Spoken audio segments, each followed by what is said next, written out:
I've been a fervent attendee of PAX West since 2012. Sure, I missed a couple years here and there, at least one because of the pandemic, but regardless, this has been my home away from home for a long time. And for the first time ever, I'll have a bit of responsibility. This year I was given the opportunity to be a part of the media that is invited each year to the expo. That means I have a super neat badge and even more games to play, as these developers are kindly putting time aside for me ahead of others on the show floor. So, without further ado, well, let's get this show on the road.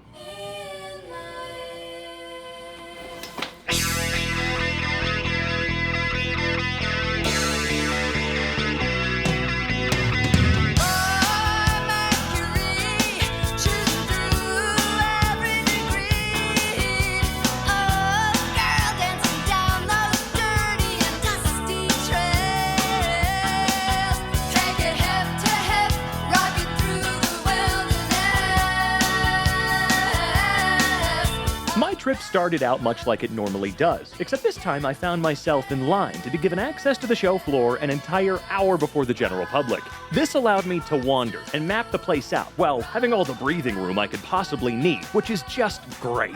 Oh hey, it is FNAF's 10th birthday, isn't it?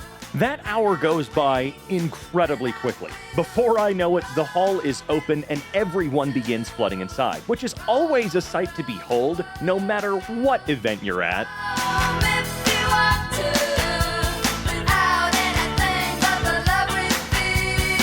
After using that first hour to get my bearings, I had to pick up my friend and camera operator, Aleks. He's been going to PAX with me for a long time. He also still puts up with me, so naturally he's my first choice for crewmate year after year. Unless he says no. It took so long. It always takes a long time. I know. You got the goodies. You got the goodies. Here, this is for you. What? Ooh. Yeah. I'm actually going to look at it through my eyes. Yeah, it's like wow. raised. It's fancy. And then the flannel. Oh, thanks, man. This is so cool. You can touch it. That's it. This is actually great. These are so awesome. I wish my shirt had a pocket.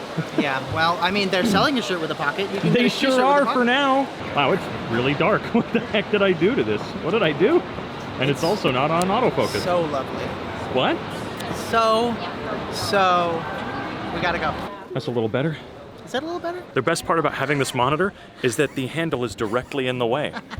I can't see. Yeah, this is great. This feels natural. Yeah. Yeah, I'll bet it does. This feels vlogging. Right. Vlogging itself has never felt natural to me, and I understand why. But like, this is why I always do more cinematic stuff, man. Right.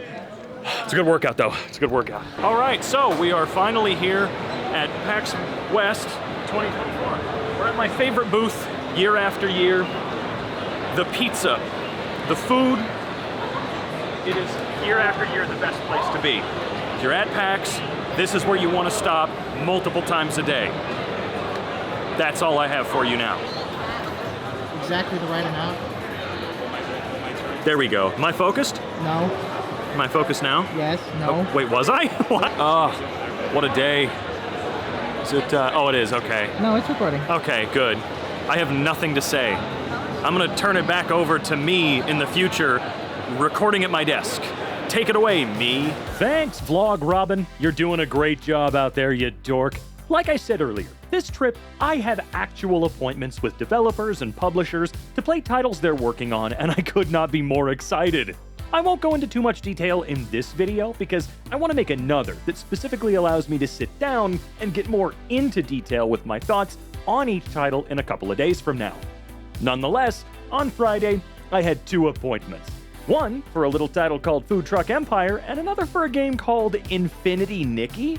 Now again, not doing too much in terms of detail in this video, but I do have to say Food Truck Empire has my attention and it should have yours too. So make sure you check my description because I'm going to have links for all of the Steam pages or store pages for every one of the games I talk about in this video and in the next.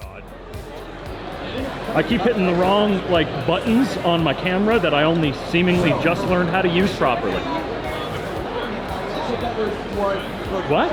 I think you only really know about 40% of that thing. Yeah. There's a lot I don't know about this camera in particular, man. And it's funny because I only just realized it works exactly like every other DSLR I've ever used. For some strange reason, when I showed you Weird, huh? what I thought wouldn't work before, because Yeah. it wouldn't work before, Yeah. now it works perfectly. Huh. Wow. I love that I just have to be around you, complain about something, and poof, it's fixed. Now, on Saturday, I had 3 appointments. The first being for what was my favorite out of all the others because, well, I'm biased, and this was for a remaster of a game from my childhood, Fate Reawakened. This one is incredibly early, and you can certainly tell, but it's showing insane promise, and I could not be more excited for its release. I really can't wait to talk more about it. Just know it's well on its way. An incredible team seems to be working on it, and I couldn't be happier with where it's going. Next up, More Than One Way, a first-person horror title from Disordered Media. I got to speak with the devs of this one directly, and they were insanely kind and are using inspiration that perfectly tickles my, and hopefully your, nostalgia. Now, my final demo for that day was for Pioneers of Pagonia, which is a city builder that focuses on what you see is what you get game design, whose depth is only exceeded by the passion from the development team themselves. Seriously, this one goes way deeper than I thought, while also being incredibly friendly to more casual players like myself. And it's out in early access. So far, my trip has been more jam-packed than I ever expected it to be, but of course I can't wait for more. I have a whole other day coming up.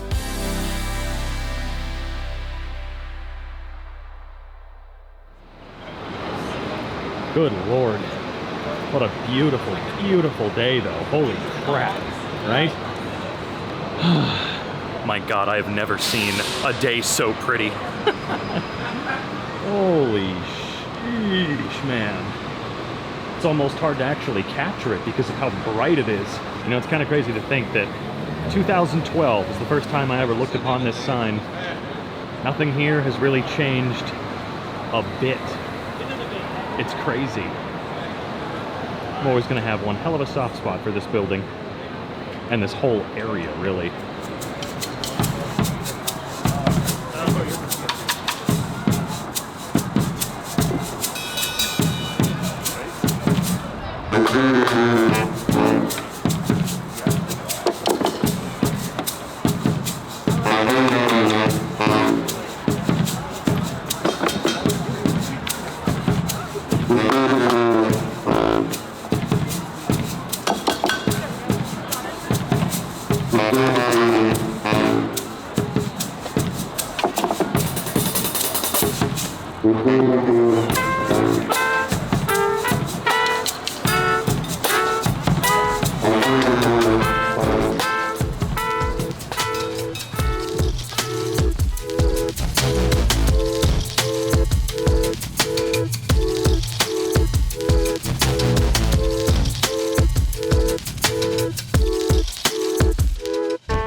He walked on my head.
No, I'm not all right. I'm waiting for a pizza to come out of a machine.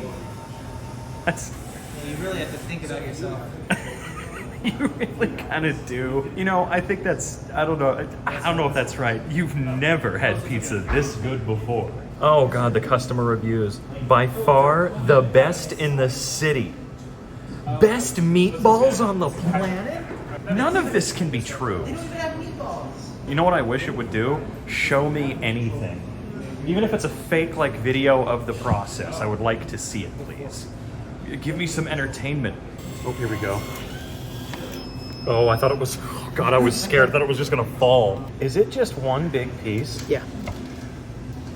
I wish you had told me that. I did. I said it was that big. I thought you meant like the whole pizza, not like it was that big as one single Oh, I'm piece. sorry. I should have specified. You should have specified. One big piece. It's just a block of... Do you want a plastic knife? They don't have any. They have forks and spoons. I'm sorry, this is just what Anthony R. called... What was it one more time? This is pizza at its best. This was $10. Now, another thing that's different from previous years is that I unfortunately have to leave on Monday, whereas I normally leave a day later. So that means I only have one more day, and I could not be more upset about that. Regardless, I have a couple more games to play. First up on Sunday is Akimbot, or Akimbot? Something I was interested in since it's heavily inspired by Ratchet & Clank. It, for whatever reason, reminds me of my favorite Ratchet & Clank game, Ratchet Deadlocked.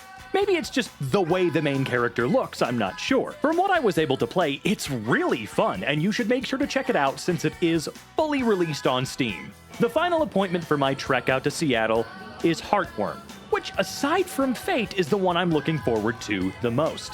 From publisher Dread XP, this game found inspiration from Silent Hill and Resident Evil. I've been more obsessed with Silent Hill than ever this year, so this was perfect timing. It was also amazing that the publisher Dread XP was trading VHS tapes for pins. Now again, I didn't want to go into too much detail in this video because I thought it would be better to make something separate where I can speak in more detail about each title. It's been a tradition of mine to make a video about PAX as a whole each year, and this being the first time I was able to make appointments for certain games meant it would be a good idea to separate what I normally do and give the developers the same respect that they gave me by allowing me personal access like they did.